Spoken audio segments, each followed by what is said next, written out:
নমস্কার। আমি আজকে আপনাদেরকে একটা ম্যাগির একটা রেসিপি দেখাতে নিয়ে এসেছি। আমি ম্যাগি বানাচ্ছি, কিন্তু আমার নাতি না খুব ম্যাগি খেতে ভালোবাসে, কিন্তু ইদানিং ও খুব অসুস্থ হয়ে পড়ছে, ওর পেটে ব্যথা, জ্বর। তো আমি নিজে নিজে ম্যাগি মশলা বানালাম। ওই ম্যাগি মশলাটা দেবো না, ম্যাগিটা আমি ভালো করে জলে ফুটিয়ে ছেঁকে রেখেছি। তাতে কী হচ্ছে, ম্যাগির ভেতরে যে তেলটা থাকে সেই তেলটা বেরিয়ে গেছে। এবার আমি এখানে পেঁয়াজ আর আলু একটুখানি ভেজে নিচ্ছি।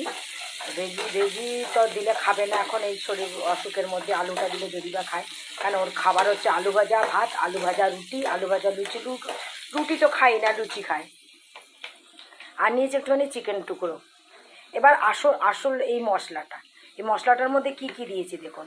নুন হলুদ দিয়েছি, একটু জিরে পাউডার, একটু ধনে পাউডার, গরম মশলা, একটু কালো জিরে পাউডার, একটু আদা গুঁড়ো, একটু রসুন গুঁড়ো। এগুলো যদি আপনাদের ঘরে না থাকে, রসুন, আদা, পেঁয়াজ, এগুলো রোদে, আদা তো শুকনো পাওয়া যায়, শোঁট পাওয়াই যায়, ওটাকে গুঁড়ো করে নিয়ে। আর আজকাল ইন্টারনেটে সবই রসুন, মানে অনলাইনে সবই রসুন গুঁড়ো, আদা গুঁড়ো সবই পাওয়া যায়, অনিয়ন পেঁয়াজের পাউডারও পাওয়া যায়। তো আমার কাছে পেঁয়াজের পাউডারটা ছিল না। পেঁয়াজটাকে কিন্তু কুচি কুচি করে কেটে রোদে একদম কুড়কুড়ে করে শুকিয়ে সেটারও গুঁড়ো করা যায়। তো এই হচ্ছে আমার ম্যাগি মশলা, একদম ম্যাগির মশলার মতো গন্ধ হচ্ছে, পুরো সেম ম্যাগি মশলার গন্ধ। দেখুন, ঘরে নিজের হাতে তৈরি জিনিস।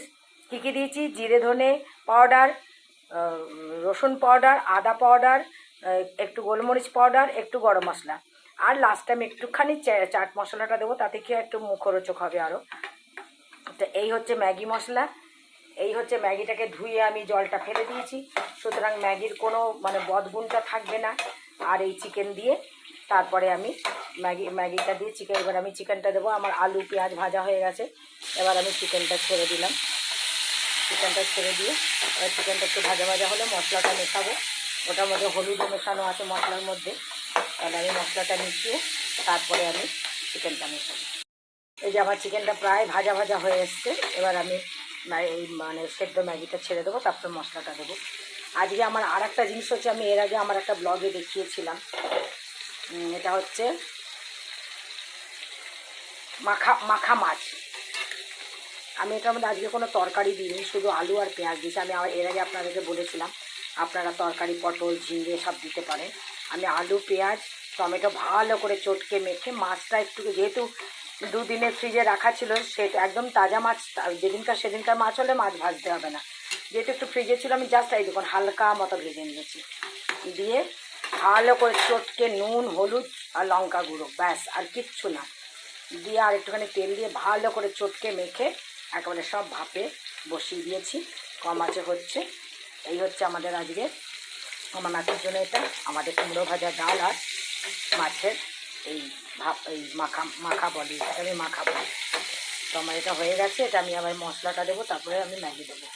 আমার ম্যাগি তৈরি। মশলাটা দিয়ে, মশলার মধ্যে কী কী আবার আমি বলে দিচ্ছি: জিরে পাউডার, ধনে পাউডার, গোলমরিচ পাউডার, আদা পাউডার, রসুন পাউডার আর পেঁয়াজ পাউডার। পেঁয়াজটাকে কুচি কুচি করে কেটে রোদে কুড়কুড়ে করে শুকিয়ে সেটার পাউডার করবেন।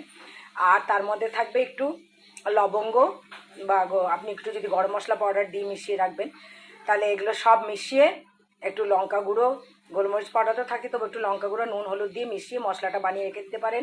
ছোটো বাচ্চাদের জন্য খুব ভালো। আমার এই নাতির জন্য আমি এখন নতুন নতুন শেখার চেষ্টা করছি। কালকে ঘরে নিজে চিপস বানিয়ে ঘরে চিপস ভেজে দিয়েছি।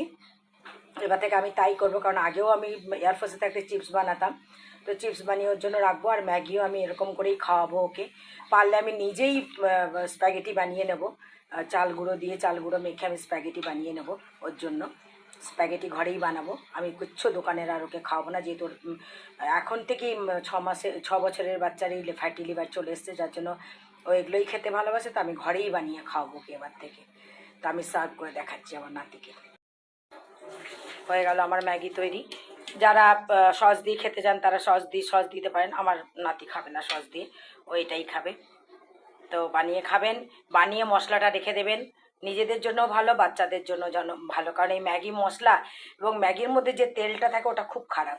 তো ম্যাগিটাকে আমি সবসময় ধুয়েই রান্না করার চেষ্টা করি, মানে গরম জলে ফুটিয়ে। আর মশলাটা আগেই ইউজ করতাম, কিন্তু এখন থেকে আর মশলা ইউজ করব না।